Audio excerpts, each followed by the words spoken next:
On the afternoon of April 10th, 2018, 16-year-old Kyle Plush had just finished classes at Seven Hills High School in Cincinnati, Ohio. He walked out the school's doors and began walking straight across towards the sophomore parking lot where his car, a minivan, was located. Although Kyle had suffered from a spinal cord injury at a young age, he had made a remarkable recovery. He not only walked after his injury, he ran. He went downhill skiing, he biked, he swam, he played soccer.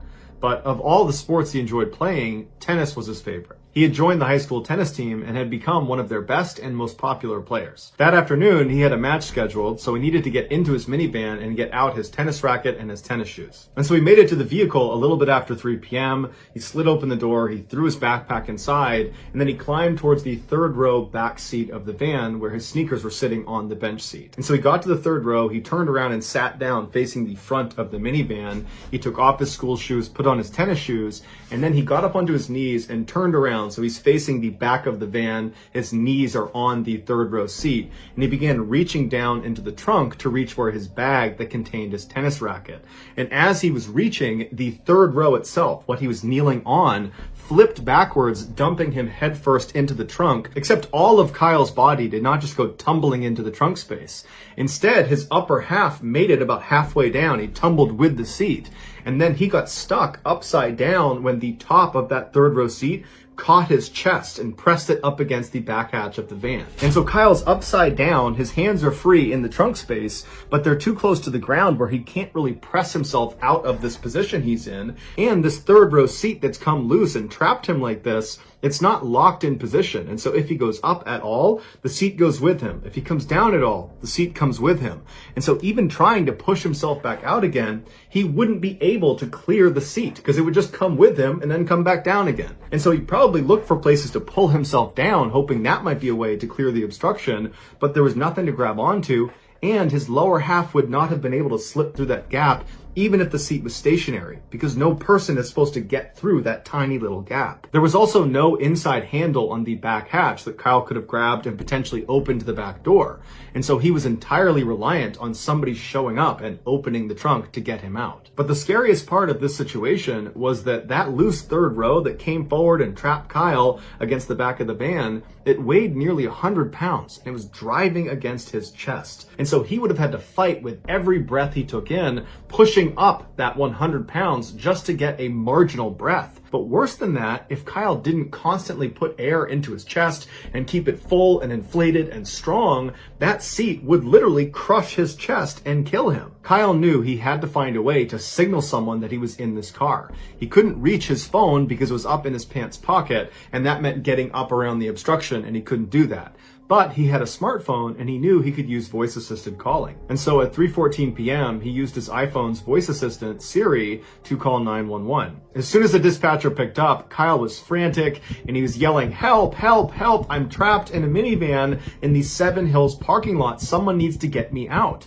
But the dispatcher couldn't really understand what Kyle was saying because you got to remember, Kyle is yelling from in the trunk space through this collapsed seat up to his phone in his pocket. And the dispatcher was just having a hard time understanding what he was saying. Although if you listen to the audio, it's plainly clear that Kyle is in distress. You can hear that he's yelling and you can hear him banging, which apparently is him banging on the inside of the car. And so they kept asking Kyle, "Where did you say you are? What's going on?" But Kyle, he can't hear his phone. So Kyle just kept frantically repeating his situation, saying his name, where he was located, what was happening to him, in hopes that maybe somebody on the other end of the line would understand what was going on and would come save him. Towards the end of the call, Kyle tells the dispatcher that he thinks he's going to die here. And when the call does cut out, the dispatcher tries calling Kyle back, but it goes to voicemail, and his voicemail only indicated his name was Kyle. It didn't give a last name or anything about him. Not knowing if this was real or a hoax, the dispatcher wrongly labeled this call as unknown trouble when they broadcast it to police.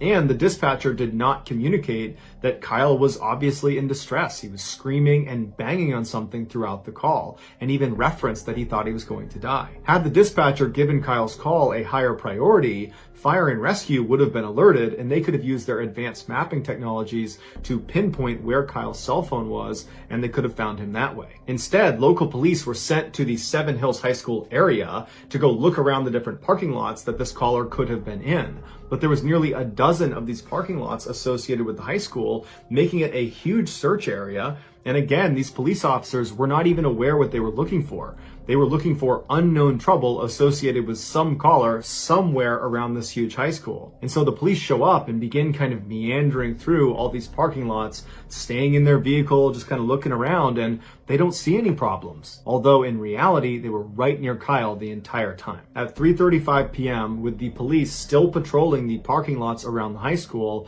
Kyle used Siri to call 911 again, and a different dispatcher answered.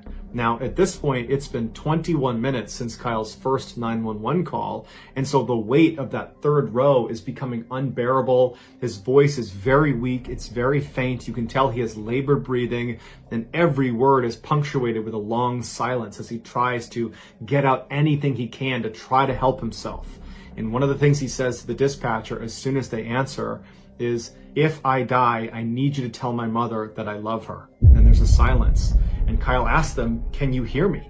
And there's still a silence. And he says, "This is not a joke. I'm trapped in my gold minivan in the Seven Hills sophomore parking lot. If you don't get here soon, I'm going to die."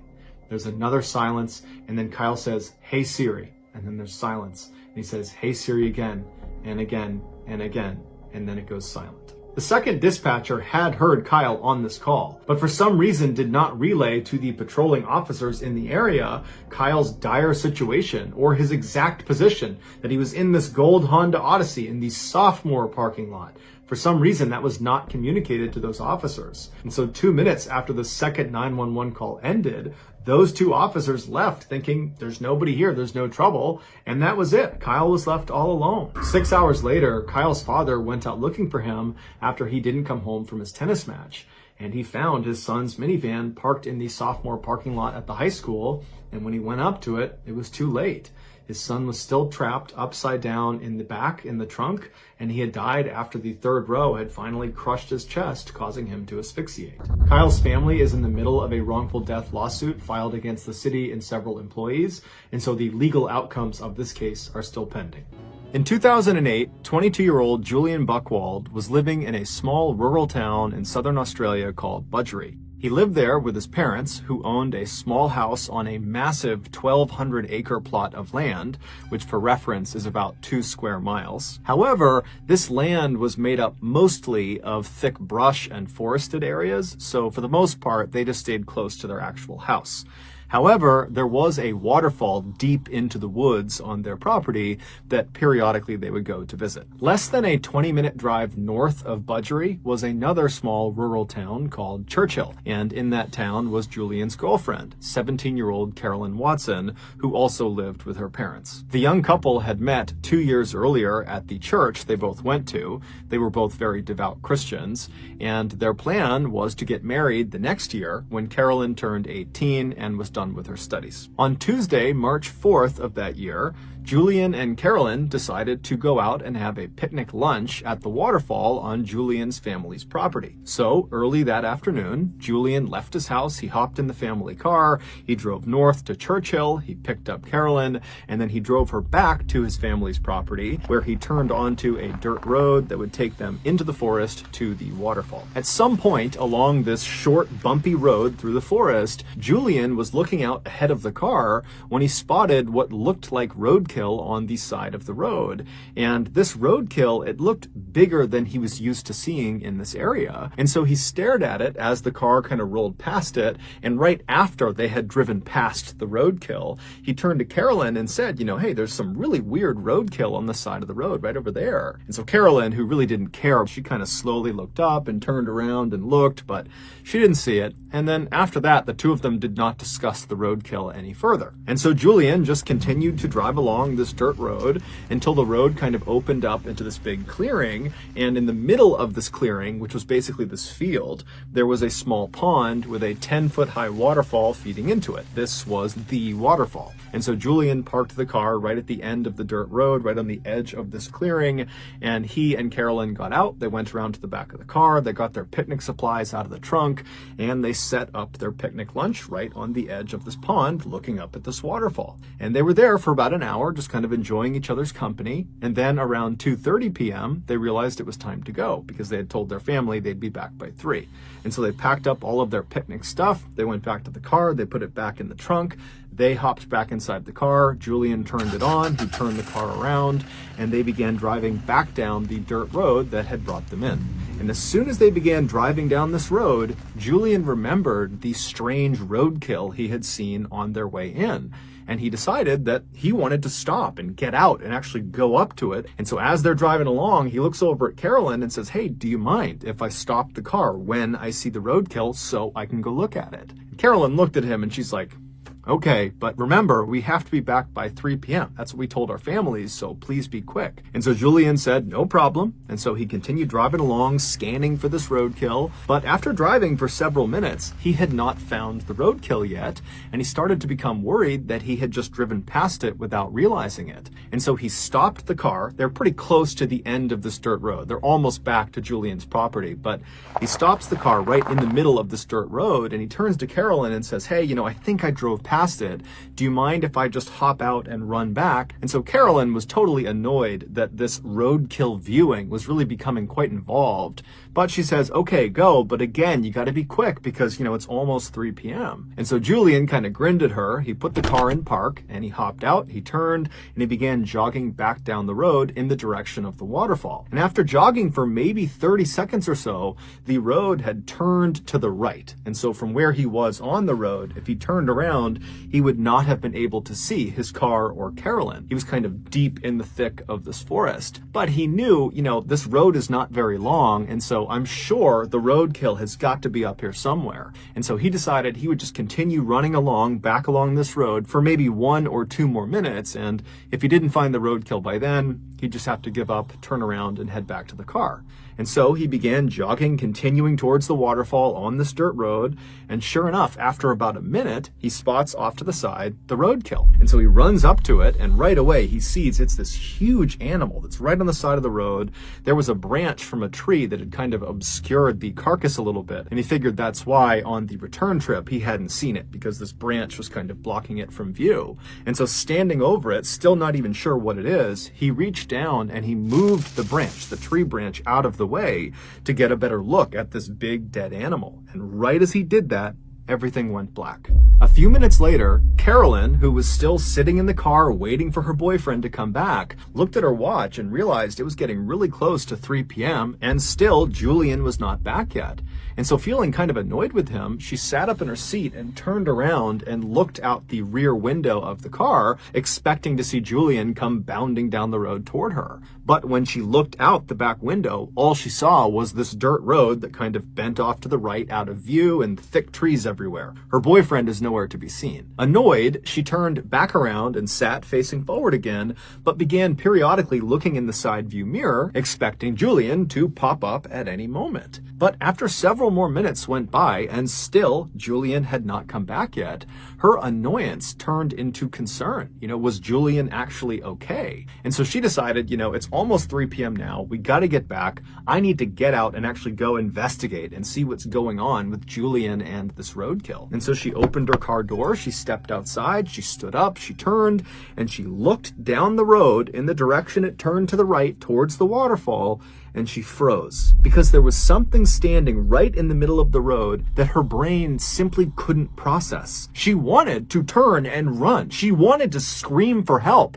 but she couldn't. She was just frozen with fear, staring at this thing in the middle of the road. And then seconds later, this thing that she saw in the road began moving toward her. Around 3:30 p.m. that day, Julian's mother, who was at the house, realized her son had still not come back from his picnic. And this was very unlike him. He was extremely punctual. And so she stepped out onto the front porch to wait for him. But after waiting on the front porch for 30 minutes and him not showing up again, she got really concerned. And so she left the porch and went down onto their driveway, and their driveway extended right up to the main road that ran along the front of the house.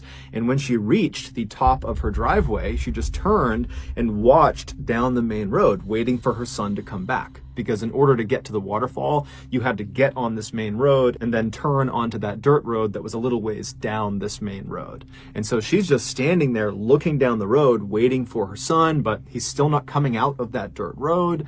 And as she's looking in this direction, she happens to glance along the chain link fence that ran along the front of her property. And she noticed there was a plastic bottle that had been jammed through one of the chain links. And so she decided she would just go over and see what it was, because it didn't make any sense that there would be a bottle in her fence. And so she walks over, she pulls the bottle out of the fence, and she realizes there is a tightly rolled piece of paper that's inside of the bottle. And so she unscrews the cap, she turns the bottle over, and she pours this little piece of paper out. She unfurls the piece of paper and sees there's writing on it. And as she's reading it, her heart starts to race and she covers her mouth. This note was clearly intended for her to read, or someone in the family to read that day, because it was about what happened to Julian and Carolyn that day. The note, which was covered in all these strange satanic symbols and was barely understandable because the grammar and spelling was so terrible, it generally communicated that Julian and Carolyn, who they called the boy and the girl, had been kidnapped. And so long as the family did not contact police, they, the boy and the girl, Julian and Carolyn, would be returned. It didn't really specify what they were going to do to them, and there was no ransom. It basically just said, you better not tell police or else. Well, Julian's mother was terrified. She had no idea what to do, and despite this threat of some sort of harm to her children, to her family, if she went to police, she still called the police. And so the police, they came out to her property, they inspected the note, and right away, they noticed at the bottom of the note, it was signed with the initials ONA. And so those initials, combined with these strange satanic symbols all over it, led police to discover who ONA was. ONA was a cult. It was the Order of Nine Angles, and they are a self-professed satanic cult that operates primarily in Europe, but also has chapters in the United States, in Canada, in Russia, and also in Australia. This cult believes that Christians are the enemy of the world, and they need to be destroyed in order to institute a militaristic new world order they called the Imperium. And if that wasn't frightening enough, this cult openly advocates for, and apparently practices, human sacrifice. They have come out and said the people they kill in these sacrifices are people they consider lesser thans, basically the bad people of society. And if you are an ONA cult member, then who better to sacrifice than Julian and Carolyn, two devout Christians, and so two clear enemies of the ONA. Now, at first, when the police saw this note and kind of put this together, they're thinking, this has got to be a prank. I mean, Carolyn and Julian have only been gone for a couple of hours at this point, and all we have is this note in a bottle stuck into the fence. This does not seem like some huge conspiracy of a cult coming in here and snatching these kids to commit some human sacrifice. But when Carolyn's parents found out about this note and how they were still missing, they would tell the police, 10 days ago, we received a letter in the mail that had strange satanic symbols all over it, and it really didn't make any sense. It basically was threatening them not to go to police, but 10 days ago, they had no reason to go to police, and so they just didn't really understand why they received this message or who had sent it, and so they had just kind of dismissed it and not told anyone. But now, with these two notes looking nearly identical, it seemed fairly obvious that whether it was the ONA or some other person or group, whoever was behind the kidnapping of Julian and Carolyn had clearly been watching both of their properties prior to the attack, which meant this was likely a more sophisticated kidnapping than it seemed. So that evening, the police launched this huge air and land search all over Julian's family's property, but despite looking everywhere, they found no sign of the young couple. There was just nothing. And over the next few days, when still there was just no sign of Julian or Carolyn, and there was no more word coming in from ONA, there were no more bottles stuck in fences or stuck in mailboxes, the police began to prepare for the worst. Then something totally unexpected happened. On March 11th, so 7 days after Carolyn and Julian went missing, a farmer was driving along this winding back road up in the mountains right near Alpine National Park. Alpine National Park is this very rugged, mountainous place that's about 250 miles to the north of Budgery. And so as this guy is driving along this road, which is very heavily forested on either side, he sees up ahead this young man and young woman who are barely wearing any clothes come stumbling out of the forest and kind of plop down on the side of the road. And so concerned they're hurt or they're lost or something, the farmer rolled right up next to them and he rolled his window down and asked, hey, are you guys okay? And they got up and they kind of stumbled their way over to the car and they introduced themselves as Carolyn and Julian, and they pleaded for his help. And so the farmer helped them into his car and he drove them to the hospital. It wasn't long before the police in Budgery learned that Carolyn and Julian had been found and they were alive. And so very quickly they rushed up to that hospital near the national park. And when they got there, they spoke to doctors who would say, Carolyn and Julian are very traumatized. They're horribly sunburned. They're covered in bug bites. They got cuts and bruises all over them, but they're okay. They're going to survive. And so the police went into Julian and Carolyn's room. And at first, they just talked to them for a couple of minutes to really see that they were okay. And after feeling pretty confident that they were, they said, look, I don't mean to just jump right into the trauma you've just experienced, but we really need any information you can give us about what just happened. Who did this to you? Who brought you out here? Because if it's ONA and they're out in the Alpine National Park, we need to know about it. We need to get out there and we need to stop them. And so Julian and Carolyn would both independently sit down and tell the police what happened to them. And so the following is the combined story of these two accounts that they gave police. And so again, here is the account that both Julian and Carolyn gave to police. 7 days earlier, when Julian had gotten out of the car and ran back down the road to that dead animal on the side of the road, and he had reached down to kind of get that branch out of the way to get a better look at this thing, he heard sudden movement behind him, and as he turned, he didn't have a chance to see what was behind him, but he felt something hard smash him in the back of the head, and it knocked him unconscious. When he woke up, he knew right away that a significant amount of time had passed, that he had been unconscious for what must have been several hours, because now it was dark out, and when he was struck, it was broad daylight, and he looked around him and he had no idea where he was. He was in the middle of this forest, he had no clothes on, his wrists and his ankles were tied together, and he moved around and he realized he had been tied to a tree that was right behind him. And so he's got no idea what's going on, he has no idea where he is, he's looking around, he doesn't see anyone, and then amazingly, when he looks down, right next to him, underneath some leaves, is a knife. And so he's thinking, how in the world is there a knife right next to me? This almost seems like it was placed to be here for me. But either way, he reaches down with his hands, he picks this knife up, and he's able to cut the restraints off of his ankles, and then he's able to cut the restraints off of his waist, and then he stands up and he's able to kind of cut off the ones on his wrist, and then he's free. And so he takes this knife and he has no idea where he's going, but he needs to get away. He doesn't know if whoever brought him here is going to come back. And so he just picks a direction and he starts running. Shortly after Julian had been struck in the back of the head after looking at that dead animal carcass, Carolyn was still sitting in the car and she was starting to get annoyed and kind of worried about Julian.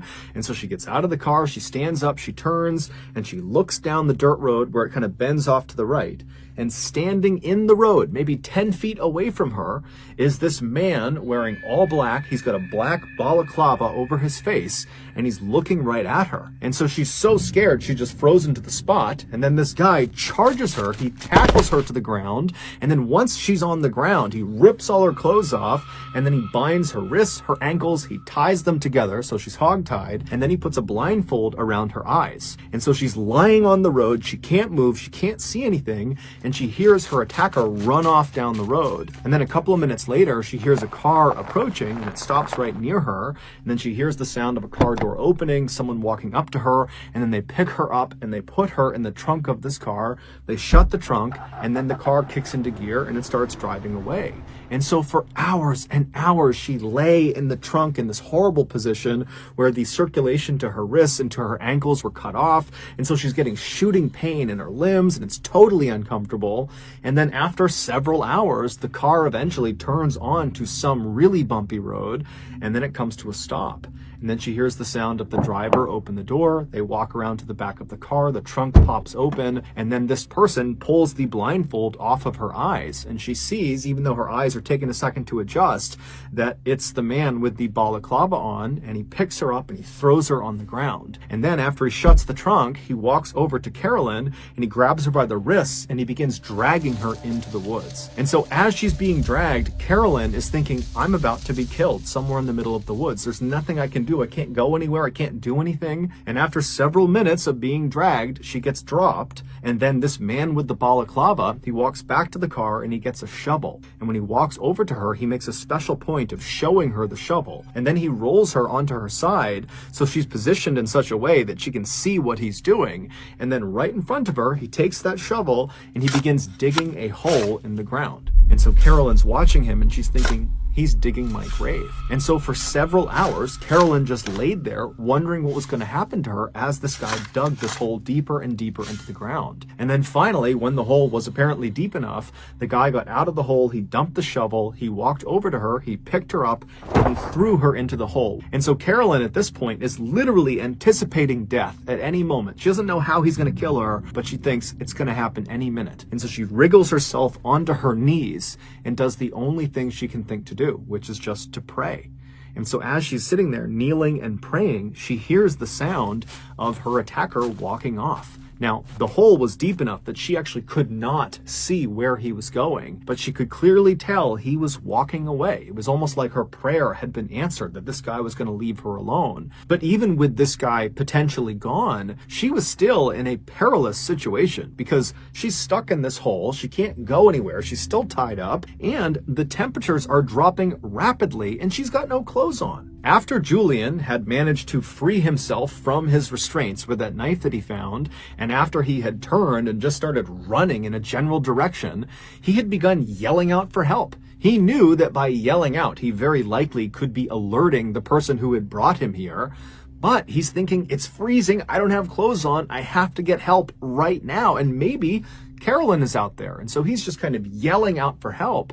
And at some point, a voice yells back to him, and it's a voice he knows very well. It's Carolyn. And so in the darkness, he's kind of fumbling through all the trees, and he's listening for Carolyn's voice. And finally, he reaches her, and he finds her in this hole, hogtied, screaming out for him. And so there's this moment where he kind of explains what happened to him, and she's trying to explain what happened to her, but they're just so scared that this attacker is going to come back that Julian just hops into the hole, he cuts her restraints, and then Julian helps Carolyn out of the hole. And at this point, Carolyn can barely walk because the circulation had been cut off for the most part to her legs for the better part of 6, 7, 8 hours at this point. But still, they're desperate to get out of here. So Julian's kind of holding Carolyn up, and they begin to walk away from this hole site. And as they're leaving, they begin scanning around the area in case, this attacker has left something else on the ground, because Julian had said, I found a knife near where I was being held. And sure enough, as they're leaving, not far from the hole, they spot lying up against a tree a sleeping bag, and rolled up inside of the sleeping bag was some food and some water. And so Julian and Carolyn, they can't understand how in the world this has happened. Both the horrible luck of being kidnapped and brought out here, and the unbelievable luck of finding life-saving supplies just laying nearby. But either way, they grab the sleeping bag, they grab the food and water, and they take off running. For the next 48 hours, the couple roasted during the daytime when the sun was out because the temperatures would climb significantly. There wasn't much shade where they were walking around, so they're getting horribly sunburned. And then at night, the temperatures would plummet and they'd be freezing cold, and they'd get inside of their one sleeping bag and they'd shiver together and do their best to ration some food and water. And they're telling themselves, to stay positive, that eventually if they just keep on moving every day, they're going to find a person, they're going to find a road, they're going to find something that will save them. But to their horror, at the end of those first 48 hours, as they're stumbling through this mountainous, treacherous terrain, they found themselves stumbling back into the same area they had tried to run away from. There was the hole in the ground where Carolyn had been thrown inside of. They had accidentally, over the past 2 days, walked in a big circle. Now, luckily, when they arrived back at this site, there was no one there. The attacker was long gone, and it would turn out this accident likely saved their lives, because as they looked at this site, they saw propped up against a tree was a backpack. And so they ran over to the backpack, they opened it up, and there was food, water, some clothing, and a map of the area. Now, again, the couple is totally dumbfounded why they are just happening to find these life-saving supplies right when they need them. But at the same time, they're thinking, okay, well, if these supplies are sitting here, then certainly the person who has left them here, their attacker, they're going to be back soon. And so they just grabbed the backpack with everything inside of it and they took off running. And for the next 5 days, they used that map as best as they could, and they eventually stumbled their way through the terrain, roasting during the daytime and freezing at night. And eventually they reached that road where they stumbled out, and the farmer driving along the back road, he spotted them and he brought them to the hospital. After hearing this story, the police very quickly organized a massive search around the area of Alpine National Park where the farmer picked up Julian and Carolyn, because they're thinking, okay, it's got to be right around here that we'll find the man in the balaclava that might lead us to the ONA, or maybe he's not connected to the ONA, but whoever he is, we need to find this guy. And so the police, they go out, they do this huge search. They don't find the man with the balaclava. They don't find any sign of the ONA, but they do find that area where that hole had been dug that Carolyn had been thrown in. And when they searched that area, they found the shovel, they found some rope, and they found some duct tape.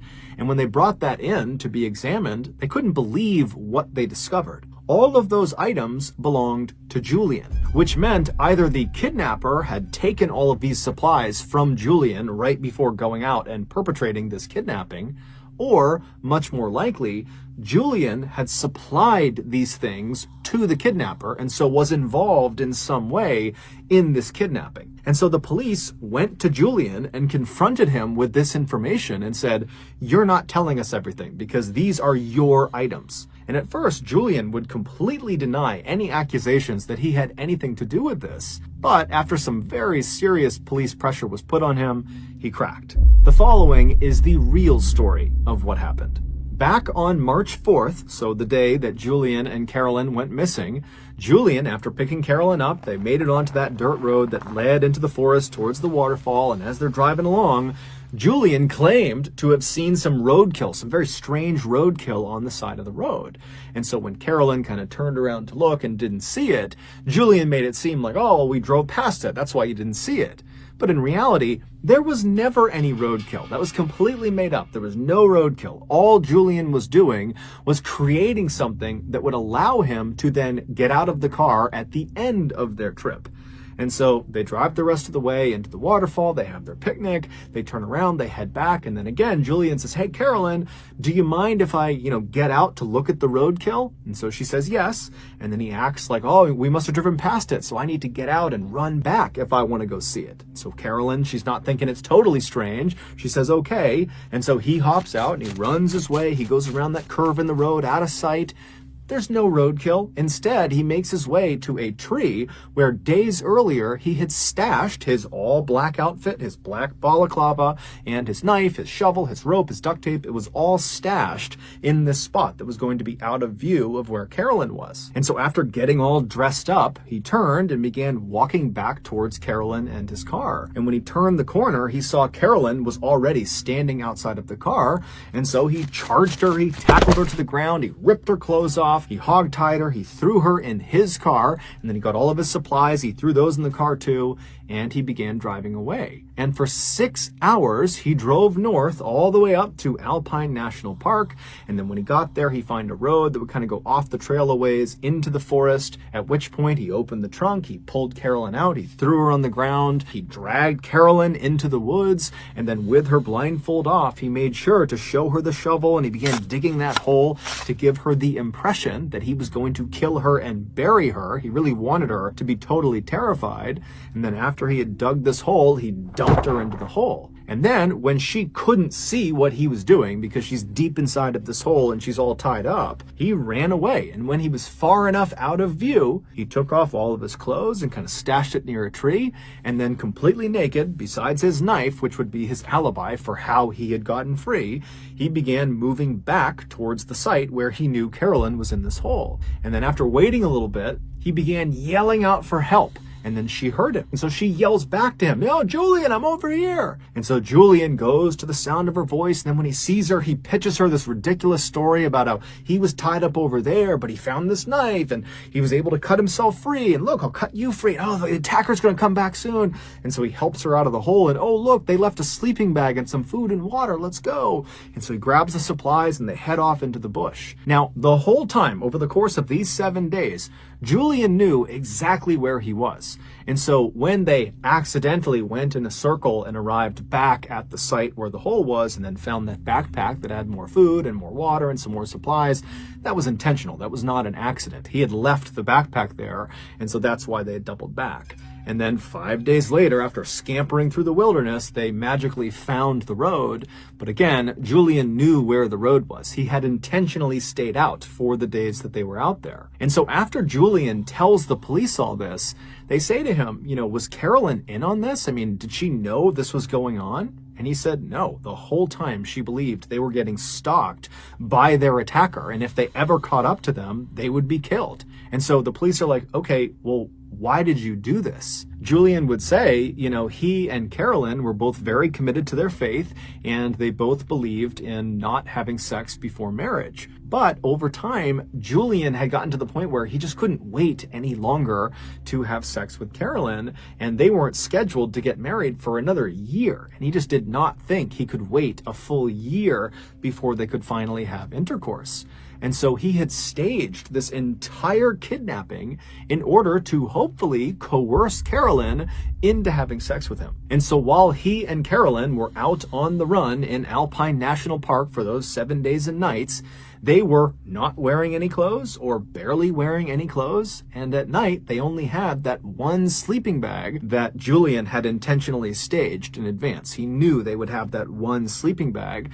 And so they would climb into that bag at night because it's freezing cold out. And as they're laying there right on top of each other, he would say to Carolyn, "We need to have sex in order to produce enough heat that we don't freeze to death out here." But Carolyn, despite the circumstances, every time said no. And so after 7 days of trying to convince Carolyn that they had to have sex, it was a matter of life or death, and that if they just said their vows, that under the eyes of God, they would be considered married and sex would be okay at that point, despite all of his best efforts, every single time, Carolyn just continued to say no, no, no. And so at the end of those 7 days, Julian finally just gave up. And so that's when they magically made their way out to the road and were rescued. Julian would also tell police that he was the one who wrote those notes prior to the kidnapping in hopes that they would believe the Order of the Nine Angles was behind all of this and he wouldn't get in trouble. Prior to his trial for kidnapping, Julian was out on bail and he decided he would just try to flee Australia. And so the way he did this is he dyed his skin a darker shade, and he also dyed his hair darker, and then he attempted to use a fake Indian passport to go to India. And he was able to fool Australian authorities, but when he arrived in India, he was immediately found out and he was extradited back to Australia where he would stand trial. And in 2009, he was found guilty of kidnapping along with a host of other obscure charges, and he was sentenced to 7 years and 9 months in prison.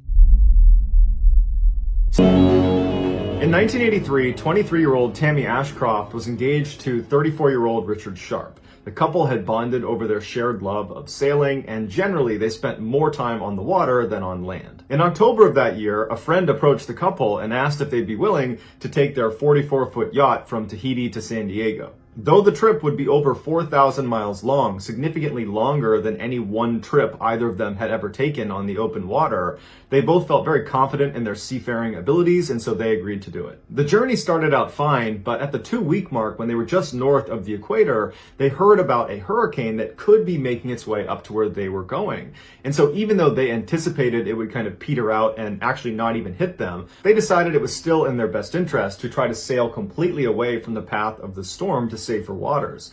But over the next couple of days, the storm only intensified and continued to change directions, making it really hard to predict where safer waters was going to be. And so Tammy and Richard kept desperately trying to get farther and farther away from the storm, but it was like every time they would change course and get farther away, the storm would speed up and change directions and still be coming straight for them. And so finally, it got to the point where Tammy and Richard realized they could not actually outpace the storm, that they would have to weather it. And so on the day it was going to hit them, they donned their rain gear and they boarded up the windows, and then they stood on the deck of their yacht looking out at the horizon as this Category 4 hurricane is just barreling straight towards them. Tammy would go on to say that she never fully appreciated just how terrifying being in a hurricane is out at sea until she was in one. She said it was a constant barrage of 50-foot waves that would literally launch the yacht. It would become airborne, and then it would come crashing down, and each time it landed, she felt like the boat was going to break in two, and then as soon as it did slam down, another wave would land on top of them. And so it just felt like at any moment the ship was just going to be consumed by the ocean. But Tammy and Richard were excellent sailors, and Richard was up in the cockpit, and he was doing everything he could to keep the boat from not flipping over. And after a little while, he had figured out a way to kind of ride the waves in such a way that they would not get totally tossed each time. And after a couple hours of just absolute chaos, it started to seem like they had made it through the worst of the storm, and that more than likely they were going to make it out of this thing relatively unharmed. And so around this time, as the storm was beginning to calm down, Richard is anchored in place in the cockpit. He's a safety line attached to him to the ground, so he's not going anywhere. And Tammy is just exhausted. It was just so stressful being through the storm. And Richard noticed, and he says, "Tammy, I got this up here. Go down into the cabin and just try to get some rest." And Tammy was very grateful, and she agreed. She opened the doors to the cabin, and she had made it all the way downstairs when she hears Richard yell out from up in the cockpit, "Oh my God!" before a rogue wave comes crashing into their boat head on, flipping the boat backwards like a backflip onto the top, so it's upside down in the water. And Tammy would say it felt like someone ripped the boat out from under her feet, and then she came crashing down and smashed her head and was knocked unconscious. When Tammy woke up 27 hours later, she was laying in the cabin against a chair and half on the ground, and she opens her eyes, and the cabin she's in is half submerged, and everything inside of it has either been thrown on the ground or it's been broken. There's papers, there's tools. I mean, the place is just a disaster down there, and she can tell the cabin is also slowly filling with water. After the boat had backflipped and Tammy had been knocked unconscious, it continued to get thrown around by waves before miraculously landing upright. Tammy could barely remember what happened, and she's totally overwhelmed by what she's seeing. She's in shock, and all she knows is she has to go up on deck to find Richard. And so she gets up and wades through the water. She gets to the stairs. She's yelling for Richard. She goes up on deck, and she looked around, and the boat was just ruined, and she's yelling for Richard. She's looking around. He's nowhere to be found. And then she looks up at the cockpit where she last saw him, and she can see his safety line that was attached to him, keeping him anchored to the boat, was now dangling off the back of the boat. She ran to the back. She looked, and the safety harness had actually come undone. It had been broken in the storm, and Richard was gone. He had been swept into the ocean, and he was not wearing a life jacket. And Tammy would say he had actually taken it off earlier in the storm and left it down in the cabin. And then when the storm was raging again, he was back up top, anchored in place, and just didn't think to go down and get it. And they both were just not thinking about it. It was just one of those things in a really chaotic situation that got overlooked. And while Tammy wanted to grieve the loss of her fiance, it was like she couldn't. Her survival instincts were kicking in, and she knew if she didn't act quickly to fix this situation, she too would die. And so she began robotically taking stock of the boat's condition, and she saw the masts had broken clean off, the sails were now dragging in the water, the engine, the radio, the electronic navigation system, the emergency position indicator device, all of it was ruined. And so all alone in the middle of the ocean with nothing in sight, no ships, no land, no anything, on a ruined ship that is gradually sinking, after finding out your fiance has been swept out to his death in the middle of a storm, Tammy managed to stay composed, and she built a makeshift sail and began sailing the ship, and she also began slowly pumping the water out of the cabin. She went back into the cabin and she discovered some of the almanacs were still in there, and she discovered there was a current that she thought she could get to, and so using just a sextant and a watch, she manually navigated this broken down ship using this makeshift sail into this current, and then for 41 days she survived on canned food and peanut butter, and she sailed 1,500 miles to Hawaii. And the whole time she's thinking to herself, if my calculations are off, that this is not the current I'm supposed to be in, I will sail past Hawaii out into the open water, and I will run out of food and water, and I will die. But she didn't die because her calculations were spot on. When Tammy finally stepped foot on land in Hawaii, she was relieved that, she had made it and that she was going to live. But at the same time, she had this flood of emotions where she was suddenly so sad about the loss of Richard. It was like she really hadn't had a chance to grieve his loss, because that whole time after the accident, she was focused on survival. And although Tammy would make a full recovery, it would take her 6 years to learn how to read again because of the head injury she sustained when the boat capsized. But when she did regain that skill, she finally stopped, and she wrote her and Richard's story in a book called Red Sky and Morning that became an international bestseller and was converted into a movie called Adrift. From the time Gareth Williams was a young boy, his parents knew he was extremely gifted. When he was just 17 years old, he achieved a first-class honors mathematics degree from a university in his hometown of Wales. A couple of years after that, he had his PhD from the University of Manchester in England. And after that, he was accepted into a postgraduate course at one of the most prestigious universities in the world, Cambridge. But he wouldn't finish that degree because his incredible academic achievements had got the attention of Britain's intelligence agencies, and they began recruiting him. In 2001, when Gareth was 23, Britain's communication headquarters, commonly known as GCHQ, which is one of Britain's main intelligence agencies, offered him a job as a codebreaker. He eagerly accepted the job, dropped out of Cambridge, and then moved into a modest apartment in Cheltenham, which is the resort town about 88 miles away from London, where GCHQ is located. And there he would live and work for the next 10 years. Despite being an intensely private and shy person, Gareth was a highly valued team player whose genius in mathematics and technology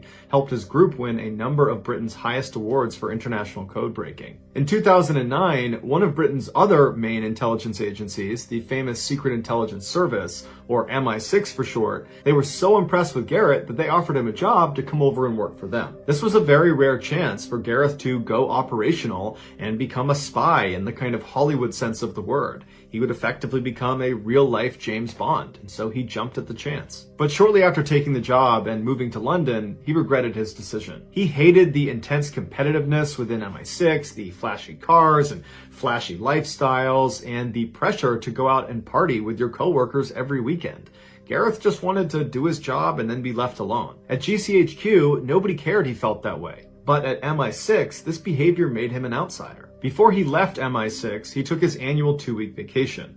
But when the vacation was over, he didn't come back to work at his office in London. And for some reason, MI6 never checked in on him to see where he was. It wasn't until his sister called police after not hearing from him that anybody looked into his disappearance. On August 23rd, a uniformed officer went to Gareth's apartment in London to do a welfare check. After knocking on the door and not getting an answer from Gareth, the officer got the key to the apartment from the landlord and went inside. He yelled out for Gareth. There was no sign of him on the first floor. He went upstairs to see if maybe Gareth was up there. He's yelling for him the whole way as he's going up. He gets to the second floor. There's nobody up there, but there's a closed door. And what he finds on the other side of that closed door would make international headlines for weeks. When he opened the door, he walked into a bathroom. And there was nothing unusual about the bathroom, except in the bathtub, there was this big red duffel bag. And inside of that duffel bag was the badly decomposed body of Gareth Williams. The zipper of the bag was padlocked shut on the outside, and the key to this padlock was underneath Gareth's body inside of the bag. There were no fingerprints on the rim or inside the bathtub. There were also no fingerprints on the bag itself, or on the two zippers, or on the padlock, or on the keys. Gareth's iPhone had been found nearby sitting on a table, and it had been factory reset. And later, investigators would determine it had been reset on August 15th, which was the last day Gareth was seen on CCTV footage, and it was also the day that they believe he died. According to the coroner, Gareth's body had no injuries on it. There was no sign of a struggle, and his toxicology report showed that he had no drugs or alcohol in his system. The thermostat inside of Gareth's apartment was jacked way up, so it was very hot inside of his apartment, despite the fact it was summer, and it was the height of the summer in August. But regardless, the excessive heat in his apartment sped up the decomposition process and made it impossible to precisely determine a cause of death. Despite a lengthy investigation by police, there was never a conclusive determination as to what exactly happened to Gareth, although there are many theories. Some say the Russian mafia killed him because right before he died, he had been focusing on money laundering in Britain that was tied to the Russian mafia, which would have made him a target. Another theory is MI6 had something to do with Gareth's death, which is why they were not so eager to go looking for him when he didn't come back from his vacation. In fact, one former MI6 agent has come out and said he believes there was a cover-up. He was interviewed by CNN and said that it looked like MI6 had gone into Gareth's apartment ahead of the police and wiped it all down, removing fingerprints and DNA evidence. The last prominent theory is that Gareth did this to himself. It was discovered that he made occasional online visits to bondage sites, and at least one time he'd had to yell out to his landlord to help get him out of his bed because he had tied his wrist to the bed frame and couldn't get himself undone. But when two experts who were a part of the investigation attempted to put themselves inside of a similar sized duffel bag and lock it with the padlock on the outside, they couldn't do it despite trying over 400 times. And even if Gareth could have somehow physically got himself inside of this bag and locked it from the outside, how could he have done that without leaving fingerprints all over the bag, all over the lock, the zippers, all over the tub? Because when he was found, he didn't have gloves on. Ultimately, despite the red flags, Gareth's death was determined to be probably an accident and was closed 3 years after his death.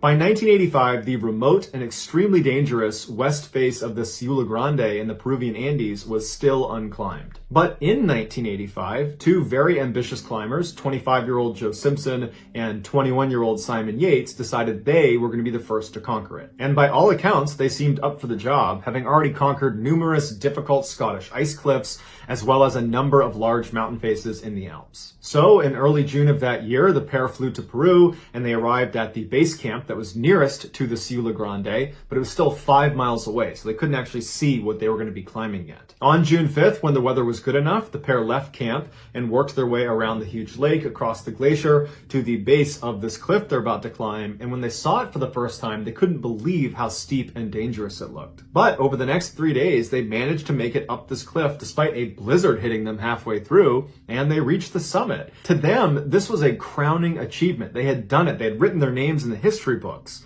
But in reality, the thing that people would remember them for was not for reaching the top of Ciula Grande. It was for what happened when they started going down. Because of how steep this mountain was, and because of the blizzard that was not going away, it was actually getting worse, the descent was going to be much more challenging than the ascent. So shortly after 10 a.m. on June 8th, Joe and Simon left the summit and began very carefully making their way down the mountain. At 11 a.m., disaster struck when Joe lost his footing and fell to the bottom of an ice cliff and shattered his leg. Initially, they both assumed this was a death sentence for Joe, because there's no way he can actually climb down the mountain now, and certainly Simon can't actually carry him down the mountain. They were so high up, and it's so steep, there's just no way. But Simon wanted to at least try to save his friend, so he climbed down to him, he gave him some mild painkillers that he had, and then he attached his rope to Joe, and then Simon anchored himself in the snow, and he began lowering Joe down the mountain, all 300 feet of his rope, and when he would stop, Joe at the other end would anchor himself in the snow with his ice picks, and then Simon would climb down to Joe and he'd repeat the process over and over and over again, lowering Joe 300 feet at a time. This went on for hours and hours and hours, just backbreaking work for Simon, and Joe, meanwhile, is in excruciating pain from his broken leg. And to make matters worse, the storm had gotten so bad that the visibility between Simon and Joe was zero. So as Simon is lowering Joe, he can't see what he's lowering Joe onto, but they had no other choice. That was the only way they could get him down. And so at 5 p.m. that night, Simon accidentally lowers Joe over a cliff. And Joe, as soon as he's hanging off the edge, all of his weight is on the rope, and suddenly the rope is flying out of Simon's hands, and he manages to self-arrest and stop him from careening over the edge. But now, Simon is the only thing holding Joe from tumbling to his death. and Simon is being slowly drugged down the mountain. He can't anchor himself in. And so they're in the middle of this inhospitable environment in the middle of the night. A storm is raging. It's freezing cold. They can't communicate with each other. They can't hear each other or see each other. And Simon is just hoping that Joe is going to be able to grab onto something and kind of take his weight off the rope. Otherwise, this is going to end badly for both of them. But unfortunately, the cliff was at an angle, so Joe was dangling off of it and he couldn't touch the wall. He had nothing to grab onto. He was just dangling in the air. And so as Simon tries to move the rope to try to signal to Joe to take your weight off the rope, Joe is trying to climb up the rope, but his hands are starting to get frostbit. He's weak. He's in pain. He can't do anything about it. So for the next 2.5 hours, Simon is desperately trying to regain an anchor in the snow, but every second that goes by, he's getting pulled farther and farther and farther down the mountain. He can't see how close he is to the edge. He knows he's getting close. And so finally at 7:30 p.m. with no other option, he pulls out a knife and he cuts the rope. As soon as the rope was cut, Simon fell backwards. He was safe. Nothing was pulling him off the cliff any longer, but he knew he had just sent Joe to his death. Except Joe didn't die. When that rope was cut, he fell 150 feet and smashed into the ground, except what he hit was a thin sheet of ice that broke from its weight, and he fell another 80 feet into this massive ice crevasse. Joe was knocked unconscious from the fall, but when he woke up, he was laying on his side. He opened his eyes and he looked around and he couldn't believe he was alive. And he's looking around. He doesn't know where he is. It's totally dark. He turns on his headlamp and he realizes he's fallen into an ice crevasse, and he looks down and he's on this little ledge that's overlooking a much, much deeper fall. He looks down and this ice crevasse seems to just go on infinitely into this black chasm. And he realizes when he fell, had he fallen a foot over, that's where he would have gone. So it's a miracle he's alive, but now he's trapped in the middle of an ice crevasse 80 feet down. He can't go down and he can't go up. At the time, Joe didn't know if Simon had fallen off the cliff with him or if he had cut the rope. But the rope was still attached to his waist and it fed up and out of the ice crevasse. And so he grabbed it and pulled on it until it all came tumbling back down and he saw it was frayed. And so sure enough, Simon had cut the rope. Now, even though Joe wasn't mad at Simon for the decision he made because he understood it was the right one, Joe still became very emotional when he saw this. He felt so alone. He was so sad. And for a little while, he just kind of freaked out and screamed and yelled and really just didn't know what he was going to do. And then after that, he sat down knowing he wasn't getting out of here and that he was going to die a slow, horrible, painful death. Joe remembers reaching up and turning off his headlamp, which retrospectively he thought was kind of goofy because he's just realized he's about to die inside of this crevasse and he's saving batteries. But with the light off, he's sitting on the ledge and he hears all the sounds that are coming from inside of this crevasse. It was this awful grinding sound, like a moaning sound. And he said it was so terrifying sitting in the darkness listening to this sound that he reached up and turned his light back on just for comfort. Back up on the mountain, Simon was devastated. He felt like he had just killed his friend. And even though he understood why he did it and understood it was probably the right decision, it didn't change the fact that he felt incredibly guilty about it. And so that night, he didn't even move from the position he was. He dug a little snow cave and he laid down and eventually fell asleep. The next morning when he got up, he began moving his way down the mountain and he finally rounded the area where Joe had been hanging off of that cliff, and he got a chance to look down and see where Joe might have wound up. And to his horror, he's looking down and he sees this massive opening to a crevasse that seemed almost bottomless. And now this confirms that Joe definitely has died because he fell in there. But nonetheless, Simon goes down and goes to the edge of the crevasse and yells into Joe. He's screaming for him to call out if he's still alive. But after a while, he never heard anything from Joe, and with a heavy heart, Simon turned around and started heading back to base camp. A little while after Simon had left, Joe finally woke up. He had been asleep when Simon was yelling down for him. And so Joe wakes up, he's looking around, he can't believe this wasn't a bad dream. He starts yelling for Simon because he doesn't know what else to do. But after a while, he realized Simon's not going to come down here to get me. He cut the rope. He thinks I'm dead already. At this point, Joe decides he needs to try to climb out of the crevasse, even with a broken leg. And so he gets himself in position, he gets his ice picks, and he starts making his way up this ice wall, but he can't put any weight on his broken leg, and he keeps falling down, and he's realizing, I can't climb this. I probably couldn't climb this with two good legs, let alone with this broken one. And so Joe had two choices. He could wait on the ledge and hope to be rescued, but by his calculations, it was unlikely someone was going to come out here and rescue him anytime soon because Simon is going to say he's dead. So wait on the ledge and probably die a slow, painful death, Or he can go down deeper into the crevasse, which he has no idea where it goes, and hope somewhere down in that black void there's an opening that leads back out to the outside of the mountain. So he made his choice, screwed an anchor into the ice, put his rope through it. He tested it to make sure it would hold his weight. He looked down into the void one last time and knew that as soon as he stepped off of this ledge, he could not come back up again. This was a one-way trip. And if he made it to the bottom of his 300-foot rope and he didn't find a ledge or a tunnel or something to put his feet on, he would slip off and fall to his death on purpose. He did not put a knot at the end of his rope because he figured either I'll find a way out or I won't, but at least it'll be quick. Down he went about 80 feet into this pitch black crevasse. He has no idea what's down there. And he gets to a point where the walls kind of come together and he was able to squeeze through it. And he realized once he got through that point, it was like the center of an hourglass where below it, it kind of opened up. And as soon as he pushed through, he could actually see to the ground. He saw flat ground and there was light shining on it, which meant there was a hole leading out into the mountains somewhere down there. And so he went all the way down, he touched the bottom, it was solid ground, he disconnected from his rope, and he climbed his way up this incline to where the sun was coming in, which was this hole that led right back out onto the mountain. And sure enough, he crawled out and tumbled out, and the sun is shining on him, and he remembers just laying on the mountain, looking at the sun and laughing. He couldn't believe it. But after the initial relief of not dying wore off, he realized he was not out of the woods yet. He still needed to climb down the rest of the mountain, and there wasn't that much left to climb. He was towards the bottom, and it wasn't that steep. But after that, he would need to navigate 5 miles back to base camp. But over several delirious, painful, miserable days, he managed to crawl all the way back to base camp, and he got there right as Simon was packing up the tent and getting ready to leave. He could not believe he saw Joe alive. Joe said Simon just swore. He just endlessly swore. He was cussing. He couldn't even speak. He didn't understand. It was like he was looking at a ghost. But after that kind of crazy initial interaction, Simon just gave Joe a big hug, and Joe and Simon just cried and held each other. Joe underwent 6 surgical operations to repair the damage done to his leg, and doctors would tell him that you're never going to climb again and you're probably going to struggle with walking for the rest of your life. But after 2 years of intense rehabilitation, Joe was not only walking just fine, he was mountain climbing. As for Simon, he managed to leave the mountain without any serious physical injury, but he carried with him an enormous sense of guilt that he still carries today.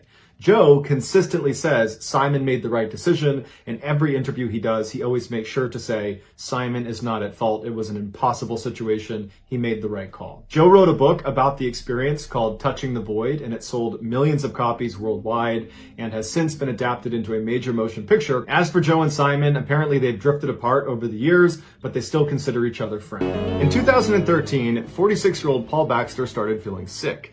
And then he developed a wicked cough that got so bad over a couple of days that he could barely speak because he was just coughing the entire time. And so he went to his doctor, who quickly diagnosed him with pneumonia and put him on a treatment plan. But after several months of being on this plan and not having his condition improve at all, his doctor referred him to a respiratory clinic. There, they did an x-ray of his chest and they discovered a suspicious shadow in the lower right section of his lung. Doctors were concerned, especially given the fact that Paul was a long-term smoker, but before they just put him under the knife and started cutting this out of his lung, they decided they would take a probe with a camera on the end of it and run it down into his lungs and actually have a look around inside. During the procedure, which Paul was awake for, the doctor put the probe down into that shadow area in his lung, and right away he saw this lump. But when he zoomed in with his camera on the lump itself, he saw there was something orange sticking out of it. And so he told Paul there were little pincers at the end of this probe, and he was going to try to move the tissue around to try to see what this thing was, and if it was a foreign object, he would try to pull it out. But when he tried to move around the tissue to get a better look, he couldn't get it dislodged, and so he pulled the probe out, and he told Paul he would need to come back in a couple of days when he could use a longer and more powerful probe. And so Paul looks at the doctor and he's like, well, what is it? What is this orange thing inside of my lungs? And the doctor said, honestly, I have no idea, but it's not supposed to be in there. A few days later, Paul went back in for this follow-up procedure, and the doctor, using this longer, more powerful probe, was able to go down and actually dislodge this orange thing from inside of his lungs. And as soon as he pulled it free, there was a camera screen that was watching in real time what this probe was seeing. And so Paul and the doctor and the other doctors that were in there as well all got to see for the first time what this thing was. And it was this kind of triangular, small orange thing that nobody had seen before. And so as it was getting pulled up and out of Paul's body, everyone's just watching the camera, wondering what this thing is. And then finally, the pinchers came out of Paul's mouth, revealing what it was holding on to, and nobody could believe what they were looking at. What it was holding on to was a small plastic orange traffic cone from a child's play toy set. And as soon as Paul saw it, a memory came rushing back to him, and he told the doctors when he was 7 years old, he swallowed, or so he thought, a cone that looked an awful lot like this one, except he hadn't swallowed it, he had inhaled it. And then somehow, for 40 plus years, he'd had no symptoms related to it until now when he developed that cough. Paul would say when he had this revelation in front of the doctors, there was a moment of silence, and then everybody just started cracking up laughing because none of the doctors had seen anything like it before and didn't really know how to react to it. And so Paul was allowed to keep his traffic cone, and after he left, his cough went away and he went back to